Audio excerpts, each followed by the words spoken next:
Live from downtown Detroit, Local 4 News at noon starts now.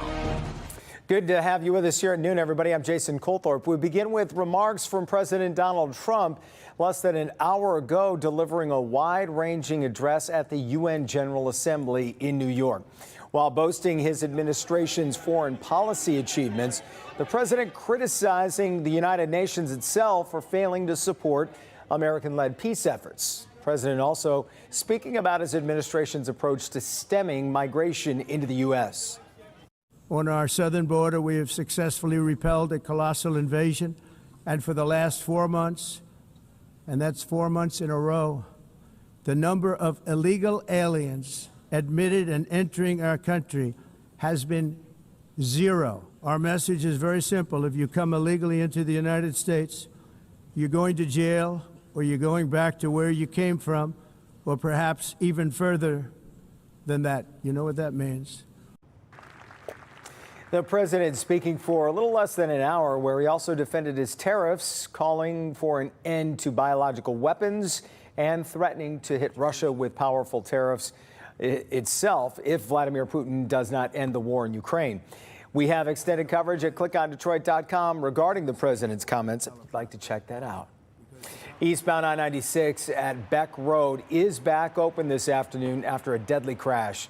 We still don't know what caused it early this morning, but we do know there was a fog advisory in the area when it happened around 2 a.m. At least 2 cars were badly burned in this aftermath, and police have confirmed 2 people were killed.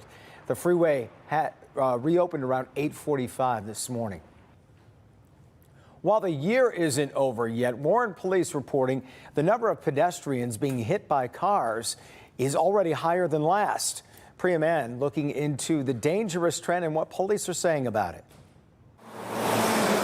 11 Mile in Van Dyke, just a mile south of here. We've seen 2 in the last week, 1 resulting in death. More pedestrians in Warren are getting hit by cars. Police say people are jaywalking, standing in the median, or crossing near an intersection, but not at the crosswalk. A lot of these people that are struck by cars lose limbs. They have life-changing injuries that affect them for the rest of their life. In 2024, 11 pedestrians in Warren were hit. 9 suffered serious injuries and 2 people died.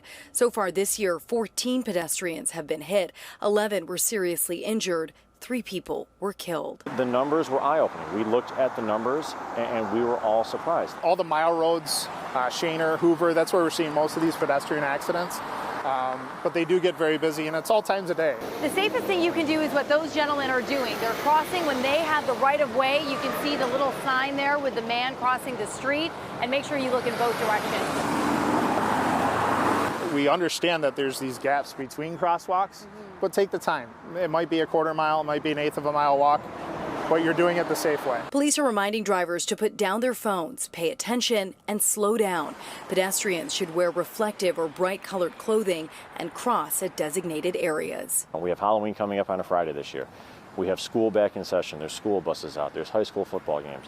I want parents to have those conversations with your kids when they're walking to those events. Be safe, be vigilant, because doing so can save your life. I'm Priya Mann, Local 4. All right, Priya. Health officials across the globe resisting President Donald Trump's claims that Tylenol during pregnancy can be linked to autism.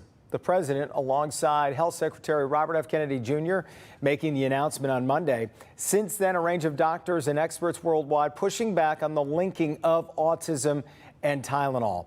And it's basically the ingredient acetaminophen.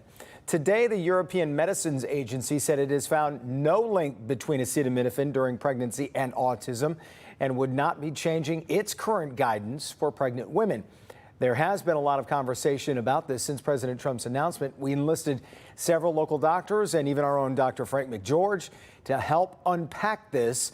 And we have it all for you at clickondetroit.com right now. You can read that and get involved. You can also hear the full conversation with a doctor from the University of Michigan we talked to and follow any updates on our story there. Jimmy Kimmel Live returning to the air tonight. ABC suspended the show because of comments Kimmel made after the assassination of Charlie Kirk. Disney, which owns ABC, says after several days of talks with Kimmel, it decided to continue production However, not all ABC stations will see the show, or at least the viewers of those stations. According to a post on X, Sinclair Broadcasting says it will keep Kimmel off the air for its affiliated stations.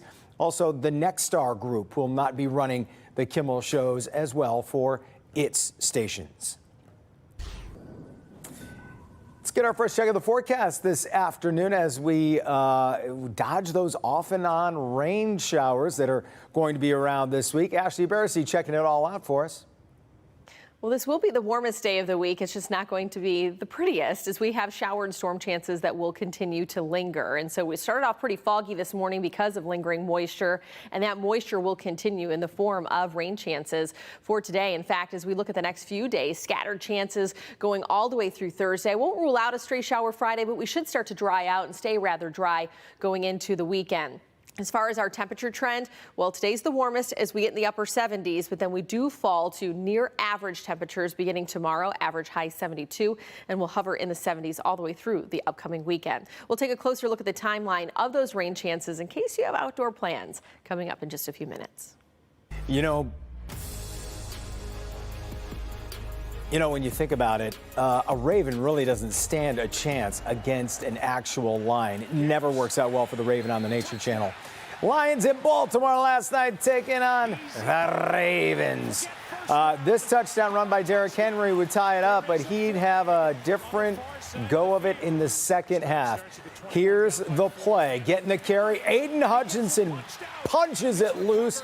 This was a huge turnover because it would lead to a Lions field goal in the fourth quarter that would put them up by a touchdown. After a stop later, they would put the icing on the cake. This is the field goal that would get the Lions up by a touchdown. The defense playing tough all night. The D-line, the secondary, stopping the Ravens. They'd get it back. Under 2 minutes to go. David Montgomery taking it to the house. Lions win at 38-30, and guess what? We just got into the newsroom. Coach Dan Campbell's victory speech in the locker room. Check it out. Did exactly what we said we needed to do. Play complimentary freaking football, man. When we needed it most, every phase picked up the slack, man. That's how you win games against teams like that. That's how you win games against teams like that. The Lions now tied for first place in the NFC North with a 2-1 record. A short week now, which is rare.